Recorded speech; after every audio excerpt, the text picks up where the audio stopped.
ولد الشهيد لزهر شريط عام 1914 بولاية تبسة. تربى في دوار تازبن الذين اشتهروا بجهادهم الكبير ضد الاحتلال الفرنسي. أدى الخدمة العسكرية الإجبارية خلال الحرب العالمية الثانية بين تبسة ووهران حتى نهاية الحرب سنة 1945. وبحكم أن ولاية تبسة منطقة حدودية بين البلدين الشقيقين الجزائر وتونس، اشتغل الشهيد في ممارسة تجارة الأسلحة والأقمشة بين هذين البلدين، ووجد في ذلك تجارة رابحة.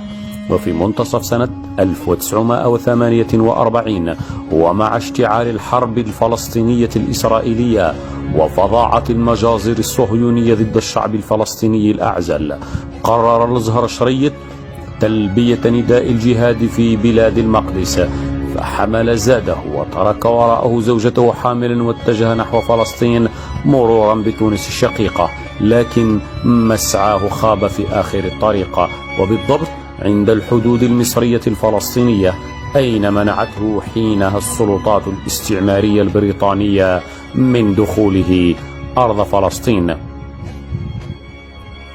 يعود إلى الجزائر منكسر الخاطر وفي آن واحد عازما على مواصلة طريق المقاومة ضد المستعمر الغاشم. عاد بعدها لممارسة تجارة الأسلحة والأقمشة بين الجزائر وتونس. وفي سنة 1953 انتقل إلى تونس وانضم إلى الجيش التونسي كمتطوع، وساهم في جمع الأسلحة لمساندة الثورة التونسية. وفي سنة 1954 ومع نداء الثورة التحريرية المظفرة كان الشهيد من أوائل الملبين لها، حيث انضم إلى صفوف المجاهدين بمنطقة الجبل الأبيض بتبسة، فقام بتشكيل أفواج من 7 إلى 12 جنديا. بدأت هذه الأفواج عملها وراحت تتصل بالأغنياء لجمع الأموال للثورة.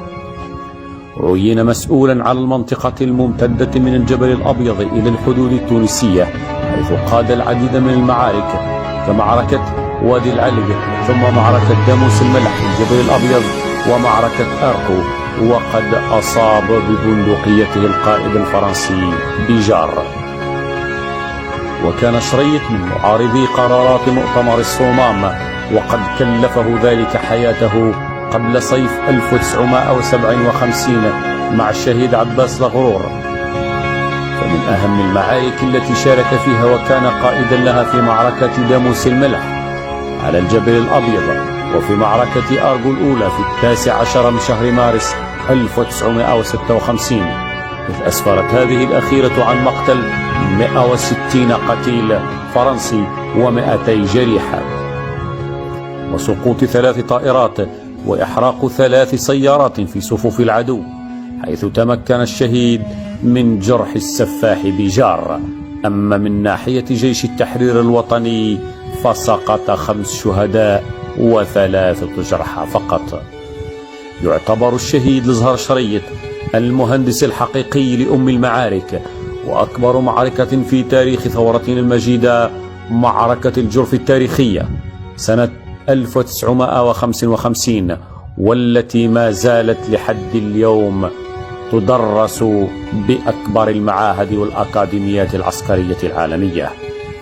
هذه المعركة قادها مع إخوانه وخرج فيها منتصرا رفقة كل من القائد الشهيد شيهان بشير، والقائد الشهيد عباس لغرور، والقائد المجاهد الكبير الوردي قتال، والسياسي والقائد عجول العاجل، والقائد الشهيد الزين عباد، والشهيد ساعي الفرحي، والمجاهد المرحوم عمر البقصي. ظل يقاوم الاحتلال الفرنسي إلى غاية رميه بالرصاص، بعد أن أقيمت محاكمة صورية له ولإخوانه المعارضين لبعض ما جاء في مؤتمر الصومام سنة 1957 في قلعة سنان، المنطقة الحدودية بين الجزائر وتونس. رحم الله الشهيد وتقبل الشهداء جميعا في مقعد صدق عند مليك مقتدر.